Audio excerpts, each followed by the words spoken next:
艰难曲折始开工，四统悲鸣见光明。上一集讲到，从1979年开始酝酿为董海川先师迁建陵墓，到1980年启动，历经艰难曲折的准备工作，终于万事俱备，只待即日破土动工。据文字记载，破土动工的日子是1980年8月2日星期六。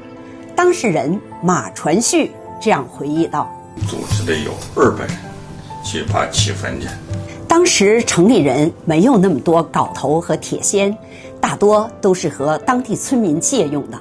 当事人李功成这样回忆道：当地老人的指点下，我们找一个叫刨坑，当时跟当地来讲借的铁锹借的镐。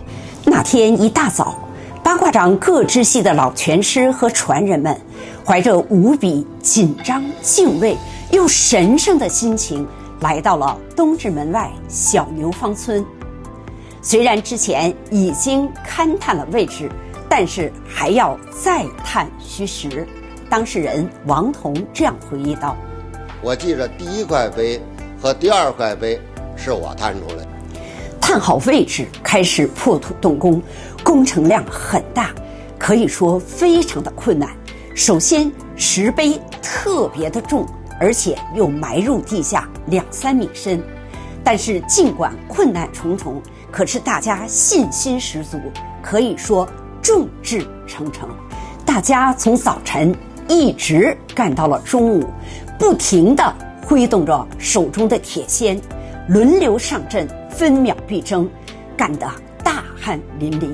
时至中午，各支门人席地而坐，吃着自己带来的干粮，就是馒头、大饼加咸菜，这时才能喝点自己带来的白开水。这是当时的照片。那个年代物质生活还很贫乏，许多食品都需要凭票供应，大家的生活都不富裕。从照片和视频中可以看出，当时大家都很瘦，但是毕竟是习武人，身体素质很好，都有把子力气，特别是有干劲儿、有毅力、有情怀。吃过午饭，大家接茬干，在寻找碑的过程中，还有险情发生。当事人李国勇和李功成这样回忆道：挖下去了以后，还得给掏完了以后拴这个绳子，很费劲。打底龙门架弄到刀链，挖了3尺多深，下大雨来讲，那套上把它拉起来，就这样办。有个刀链没绑紧，滑了一下，李国勇正好在坑里，差一点把他也砸着。最终在八卦掌各支系老前辈的带领下，在大家的共同努力下，董海川先师的4土墓碑终于全部找到并挖出。当时群情激昂，大家异常的兴奋。这张照片就是挖出第1块碑时的合影。当时正是夏季，大家都赤膊上阵，就是近80岁的李子明先生都穿着背心挥汗如雨。虽然辛苦，但是没有一个人叫苦叫累。4座碑找到后，众人非常兴奋，紧接着大家又继续寻找董公的棺木。4土墓碑是非常重的，我们计算了一下，1块墓碑大约在1.5至1.6吨重。挖出以后，先把4土碑存放到了毛叟大学的食堂前。原来这所大学出于学术研究的目的，同意给这件事500元的赞助费。